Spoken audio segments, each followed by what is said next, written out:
O que são estereotipias? Eu tenho certeza que você já ouviu falar sobre essa palavra, estereotipias, mas às vezes não ficou muito claro para você o que são e como identificar. Então fica tranquilo que hoje eu vou contar tudo sobre isso, vou explicar e mostrar para vocês algumas das estereotipias que você pode encontrar aí nos seus pacientes com autismo e também no seu filho.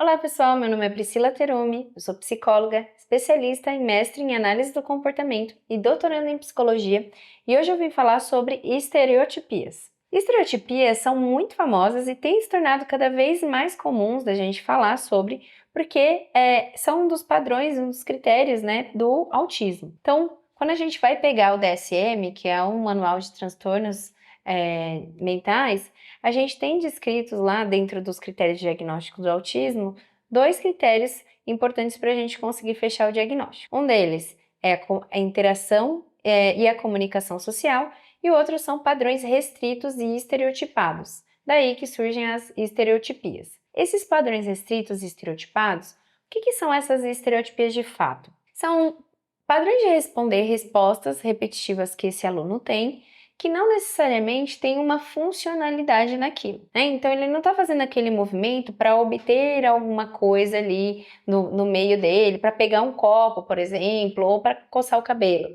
né? Aquilo é em si motivador para ele, né? Então ele faz aquilo porque provavelmente ele gosta das ações que aquilo, das reações que aquilo tem no corpo dele. Uma das estereotipias mais comuns no autismo é o flapping, né? Que é esse movimento aqui de mãos.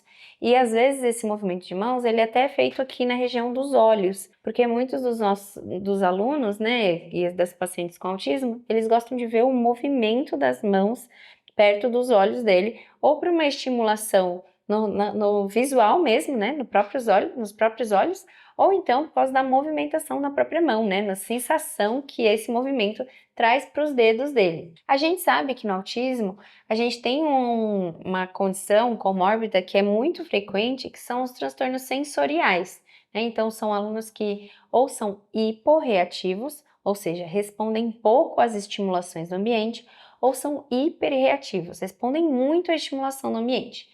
Então vamos imaginar, por exemplo, que a estimulação da luz chegue a um paciente autista. Se ele for muito hiporreativo, ele vai procurar essa luz. Por quê? Ele sente menos do que ele deveria. Então ele olha a luz e ele quer olhar bem perto da luz, né? Ele coloca coisas de luz bem perto dos olhinhos dele para receber essa estimulação o máximo possível, porque ele é hiporreativo, ou seja, ele reage muito menos. Agora, se ele for hiperreativo à luz, o que vai acontecer é que ele vai evitar a luz, né? Se você abre a janela, por exemplo, você coloca itens luminosos, ele tende a esquivar, a fechar os olhos, não querer olhar, porque a luz incomoda ele, né? É algo que ele não quer ter acesso. Isso acontece com todas as vias sensoriais dele. A mesma coisa com o paladar. Então, podem ser alunos que, se forem hiporreativos, eles querem sentir muito o gosto das coisas, colocam muita coisa dentro da boca, às vezes coisas que nem são comestíveis. Ou se eles são hiperreativos, são alunos que têm dificuldade, por exemplo, em aceitar texturas novas, alimentos novos, porque aquele alimento, aquela sensação do alimento é muito aversiva para eles. Também na esfera tátil.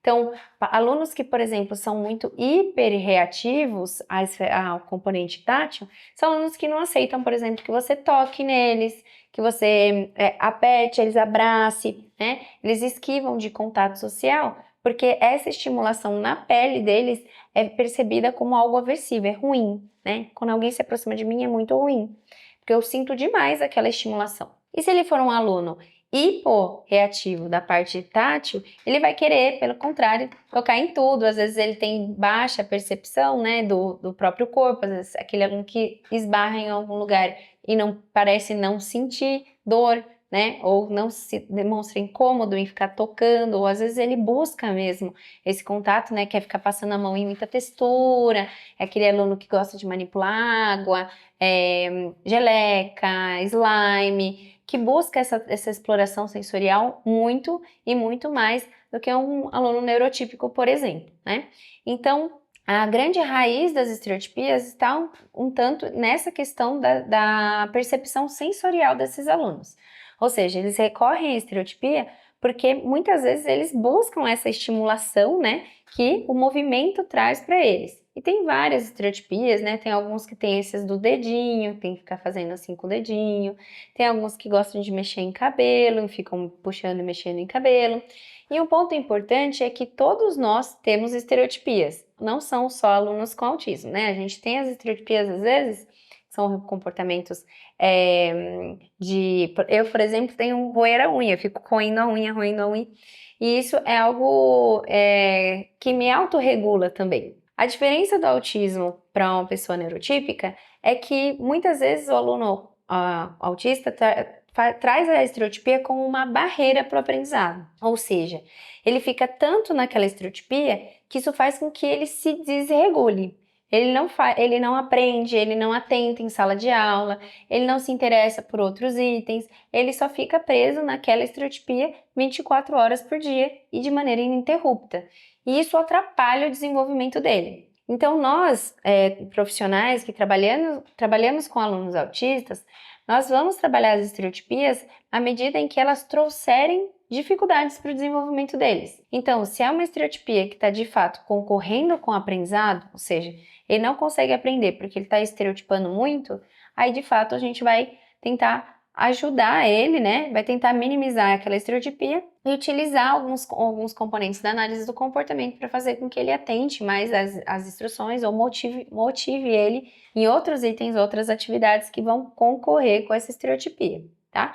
Mas caso não esteja trazendo um prejuízo para a vida dele, ou seja, ele faz aquilo, mas ele faz num momento de lazer, ou ele usa aquilo como uma autorregulação e aquilo não traz um prejuízo para ele, não tem motivos para os profissionais minimizarem isso ou tirarem isso do repertório comportamental desse aluno. Estereotipias só são alvos de intervenção se de fato trouxerem algum prejuízo funcional para esse aluno. E aí, gente, tem algumas outras estereotipias que vocês já viram aí? Ou tem estereotipias que você está em dúvida se são ou não barreiras de aprendizado para o seu aluno? Comenta aqui pra gente, que a gente vai ler e gosta de todos os comentários de vocês, tá?